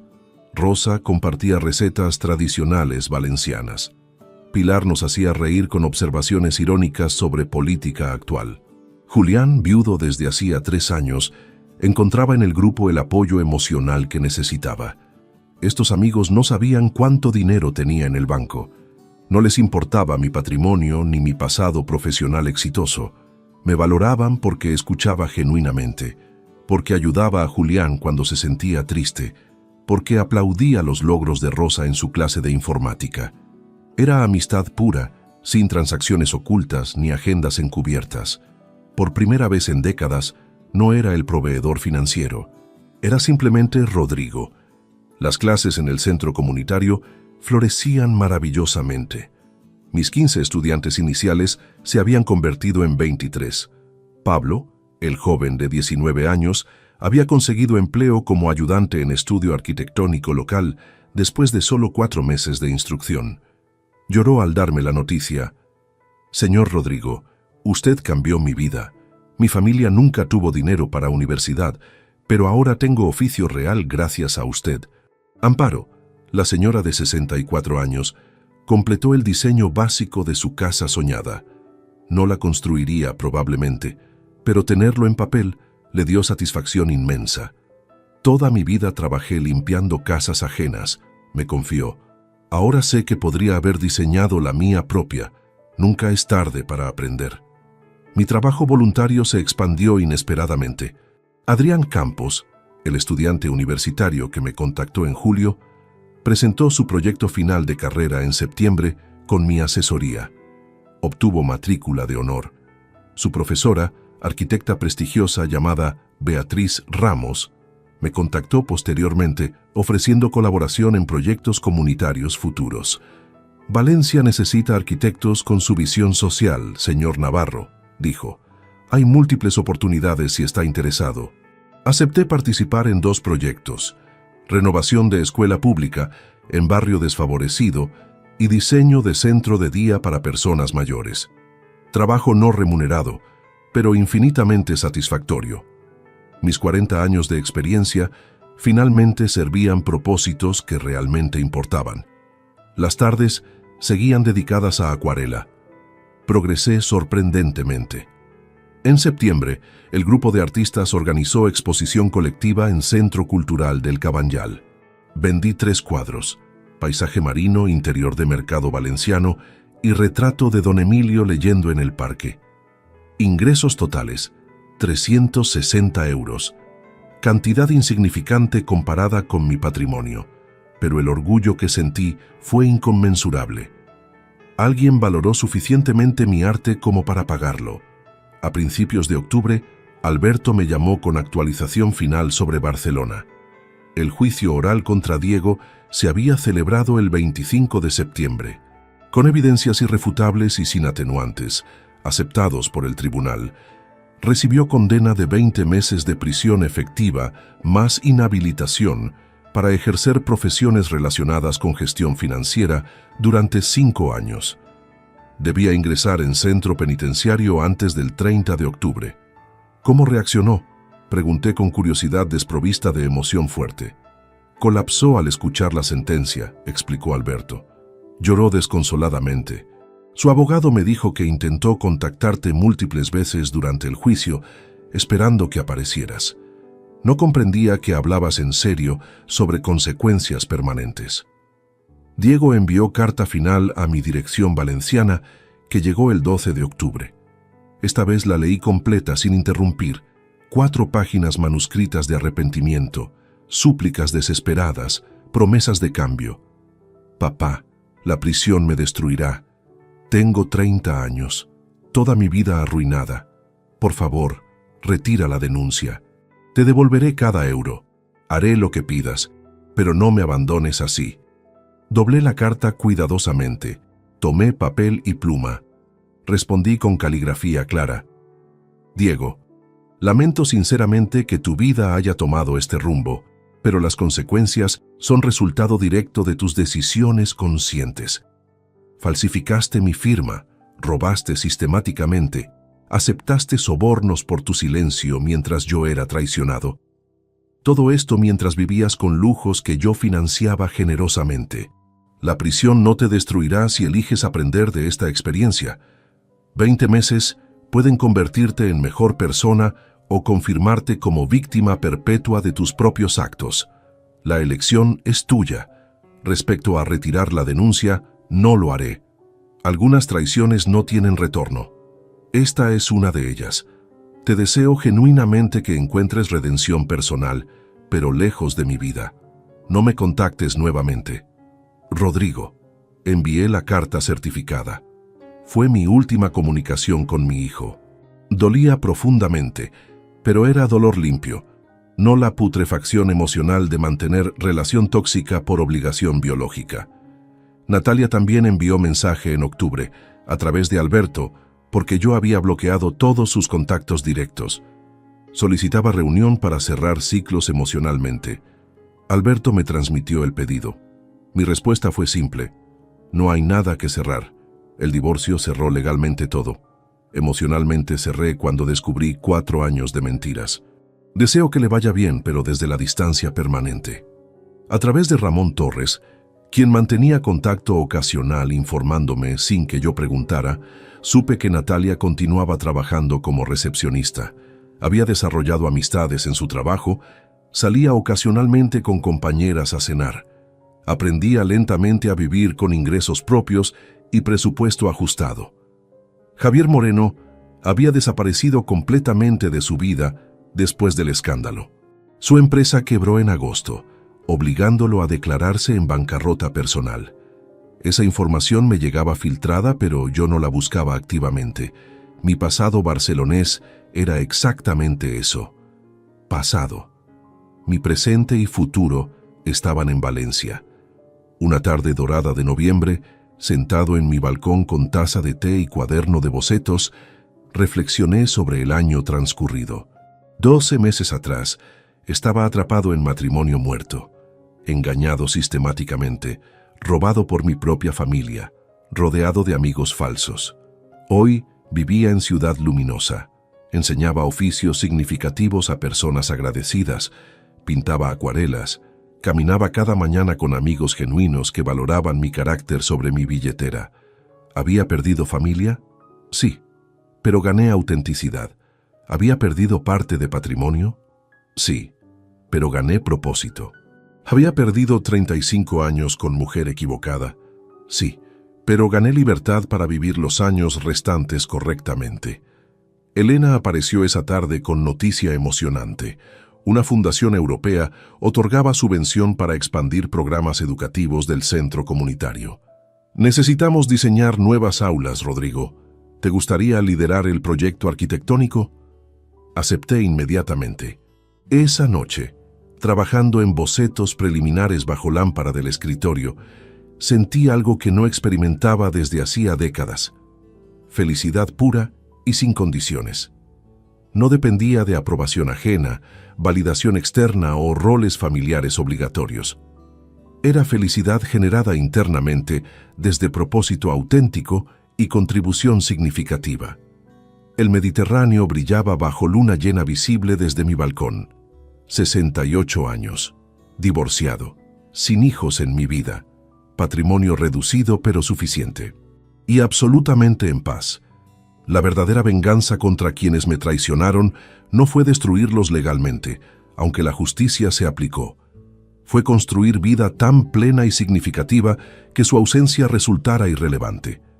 Fue demostrar que la dignidad personal vale infinitamente más que cualquier lazo familiar corrupto. Fue elegir paz sobre resentimiento, propósito sobre amargura, autenticidad sobre conveniencia. Barcelona guardaba mi pasado. Valencia contenía mi presente y futuro. Y por primera vez en 68 años, estaba exactamente donde debía estar, siendo exactamente quien quería ser. Esa era mi victoria definitiva. Si te gustó esta historia... Estamos una vez más por acá, huevón. Una noche más por acá, muchachos, con ustedes. Qué bueno verlos por acá. Aplausos. No lo merecemos, no lo merecemos. Después de un día tan berraco, weón. Después de un día tan agitado. Aquí estamos. Invictos. Me gustó esto. ¿Cómo vamos, parceros? Buenas noches, háblamelo de Ledán. ¿Todo bien o qué? ¿Cómo estás, parcerito? Háblamelo, Pirlo. Pirlo 420 en la casa. ¿Cómo va, hermano? ¿Cómo va todo? ¿Cómo va todo, mi socio? ¿Qué es lo que es? ¿Cuál es la movida, parce? Papi, está lloviendo bien rico. Es la última. Yo creo que es la última lluvia de primavera, weón. No, bueno, lluvia de primavera. De hecho, principios de lluvia de primavera. Parcero, la verdad que hoy estoy muy bien, weón. A pesar de que casi no cuento la historia hoy, weón. Papi, cae me parto la cabeza. Literalmente. Papi, estaba moviendo unas cosas, me caí el camión, weón, me di como una vuelta para atrás, papi. Y había una piedrota, marica. Por suerte que la cabeza no me cayó ahí, parce, pero sí me alcancé a doblar ¿cómo se llama eso? El tobillo, marica. Vamos una vez más por acá, weón. Una noche más por acá, muchachos, con ustedes. Qué bueno verlos por acá. Aplausos. No lo merecemos, no lo merecemos. Después de un día tan berraco, weón. Después de un día tan agitado. Aquí estamos. Invictos. Me gustó esto. ¿Cómo vamos, parceros? Buenas noches, háblamelo de Ledán. ¿Todo bien o qué? ¿Cómo estás, parcerito? Háblamelo, Pirlo. Pirlo 420 en la casa. ¿Cómo va, hermano? ¿Cómo va todo? ¿Cómo va todo, mi socio? ¿Qué es lo que es? ¿Cuál es la movida, parce? Papi, está lloviendo bien rico. Es la última. Yo creo que es la última lluvia de primavera, weón. No, bueno, lluvia de primavera. De hecho, principios de lluvia de primavera. Parcero, la verdad que hoy estoy muy bien, weón. A pesar de que casi no cuento la historia hoy, weón. Papi, me parto la cabeza. Literalmente. Papi, estaba moviendo unas cosas, me caí el camión, weón, me di como una vuelta para atrás, papi. Y había una piedrota, marica. Por suerte que la cabeza no me cayó ahí, parce, pero sí me alcancé a doblar ¿cómo se llama eso? El tobillo, marica. Vamos una vez más por acá, weón. Una noche más por acá, muchachos, con ustedes. Qué bueno verlos por acá. Aplausos. No lo merecemos, no lo merecemos. Después de un día tan berraco, weón. Después de un día tan agitado. Aquí estamos. Invictos. Me gustó esto. ¿Cómo vamos, parceros? Buenas noches, háblamelo de Ledán. ¿Todo bien o qué? ¿Cómo estás, parcerito? Háblamelo, Pirlo. Pirlo 420 en la casa. ¿Cómo va, hermano? ¿Cómo va todo? ¿Cómo va todo, mi socio? ¿Qué es lo que es? ¿Cuál es la movida, parce? Papi, está lloviendo bien rico. Es la última. Yo creo que es la última lluvia de primavera, weón. No, bueno, lluvia de primavera. De hecho, principios de lluvia de primavera. Parcero, la verdad que hoy estoy muy bien, weón. A pesar de que casi no cuento la historia hoy, weón. Papi, me parto la cabeza. Literalmente. Papi, estaba moviendo unas cosas, me caí el camión, weón, me di como una vuelta para atrás, papi. Y había una piedrota, marica. Por suerte que la cabeza no me cayó ahí, parce, pero sí me alcancé a doblar ¿cómo se llama eso? El tobillo, marica. Vamos una vez más por acá, weón. Una noche más por acá, muchachos, con ustedes. Qué bueno verlos por acá. Aplausos. No lo merecemos, no lo merecemos. Después de un día tan berraco, weón. Después de un día tan agitado. Aquí estamos. Invictos. Me gustó esto. ¿Cómo vamos, parceros? Buenas noches, háblamelo de Ledán. ¿Todo bien o qué? ¿Cómo estás, parcerito? Háblamelo, Pirlo. Pirlo 420 en la casa. ¿Cómo va, hermano? ¿Cómo va todo? ¿Cómo va todo, mi socio? ¿Qué es lo que es? ¿Cuál es la movida, parce? Papi, está lloviendo bien rico. Es la última. Yo creo que es la última lluvia de primavera, weón. No, bueno, lluvia de primavera. De hecho, principios de lluvia de primavera. Parcero, la verdad que hoy estoy muy bien, weón. A pesar de que casi no cuento la historia hoy, weón. Papi, me parto la cabeza. Literalmente. Papi, estaba moviendo unas cosas, me caí el camión, weón, me di como una vuelta para atrás, papi. Y había una piedrota, marica. Por suerte que la cabeza no me cayó ahí, parce, pero sí me alcancé a doblar ¿cómo se llama eso? El tobillo, marica. Vamos una vez más por acá, weón. Una noche más por acá, muchachos, con ustedes. Qué bueno verlos por acá. Aplausos. No lo merecemos, no lo merecemos. Después de un día tan berraco, weón. Después de un día tan agitado. Aquí estamos. Invictos. Me gustó esto. ¿Cómo vamos, parceros? Buenas noches, háblamelo de Ledán. ¿Todo bien o qué? ¿Cómo estás, parcerito? Háblamelo, Pirlo. Pirlo 420 en la casa. ¿Cómo va, hermano? ¿Cómo va todo? ¿Cómo va todo, mi socio? ¿Qué es lo que es? ¿Cuál es la movida, parce? Papi, está lloviendo bien rico. Es la última. Yo creo que es la última lluvia de primavera, weón. No, bueno, lluvia de primavera. De hecho, principios de lluvia de primavera. Parcero, la verdad que hoy estoy muy bien, weón. A pesar de que casi no cuento la historia hoy, weón. Papi, casi me parto la cabeza. Literalmente. Papi, estaba moviendo unas cosas, me caí el camión, weón, me di como una vuelta para atrás, papi. Y había una piedrota, marica. Por suerte que la cabeza no me cayó ahí, parce, pero sí me alcancé a doblar ¿cómo se llama eso? El tobillo, marica. Vamos una vez más por acá, weón.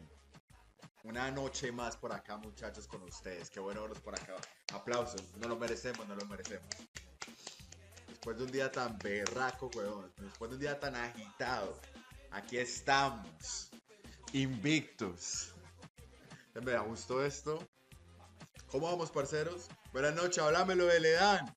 ¿Todo bien o qué? ¿Cómo estás, parcerito? Háblamelo, Pirlo. Pirlo 420 en la casa. ¿Cómo va, hermano? ¿Cómo va todo? ¿Cómo va todo, mi socio? ¿Qué es lo que es? ¿Cuál es la movida, parce? Papi, está lloviendo bien rico. Es la última. Yo creo que es la última lluvia de primavera, weón. No, bueno, lluvia de primavera. De hecho, principios de lluvia de primavera. Parcero, la verdad que hoy estoy muy bien, weón. A pesar de que casi no cuento la historia hoy, weón. Papi, casi me parto la cabeza. Literalmente. Papi, estaba moviendo unas cosas, me caí el camión, weón, me di como una vuelta para atrás, papi. Y había una piedrota, marica. Por suerte que la cabeza no me cayó ahí, parce, pero sí me alcancé a doblar ¿cómo se llama eso? El tobillo, marica. Vamos una vez más por acá, weón. Una noche más por acá, muchachos, con ustedes. Qué bueno verlos por acá. Aplausos. No lo merecemos, no lo merecemos. Después de un día tan berraco, weón. Después de un día tan agitado. Aquí estamos. Invictos. Me gustó esto. ¿Cómo vamos, parceros? Buenas noches, háblamelo de Ledán. ¿Todo bien o qué? ¿Cómo estás, parcerito? Háblamelo, Pirlo. Pirlo 420 en la casa. ¿Cómo va, hermano? ¿Cómo va todo? ¿Cómo va todo, mi socio? ¿Qué es lo que es? ¿Cuál es la movida, parce? Papi, está lloviendo bien rico. Es la última. Yo creo que es la última lluvia de primavera, weón. No, bueno, lluvia de primavera. De hecho, principios de lluvia de primavera. Parcero, la verdad que hoy estoy muy bien, weón. A pesar de que casi no cuento la historia hoy, weón. Papi, casi me parto la cabeza. Literalmente. Papi, estaba moviendo unas cosas, me caí el camión, weón, me di como una vuelta para atrás, papi. Y había una piedrota, marica. Por suerte que la cabeza no me cayó ahí, parce, pero sí me alcancé a doblar ¿cómo se llama eso? El tobillo, marica. Vamos una vez más por acá, weón. Una noche más por acá, muchachos, con ustedes. Qué bueno verlos por acá. Aplausos. No lo merecemos, no lo merecemos. Después de un día tan berraco, weón. Después de un día tan agitado. Aquí estamos. Invictos. Me gustó esto. ¿Cómo vamos, parceros? Buenas noches, háblamelo de Ledán. ¿Todo bien o qué? ¿Cómo estás, parcerito? Háblamelo, Pirlo. Pirlo 420 en la casa. ¿Cómo va, hermano? ¿Cómo va todo? ¿Cómo va todo, mi socio? ¿Qué es lo que es? ¿Cuál es la movida, parce? Papi, está lloviendo bien rico. Es la última. Yo creo que es la última lluvia de primavera, weón. No, bueno, lluvia de primavera. De hecho, principios de lluvia de primavera. Parcero, la verdad que hoy estoy muy bien, weón. A pesar de que casi no cuento la historia hoy, weón. Papi, casi me parto la cabeza. Literalmente. Papi, estaba moviendo unas cosas, me caí el camión, weón, me di como una vuelta para atrás, papi.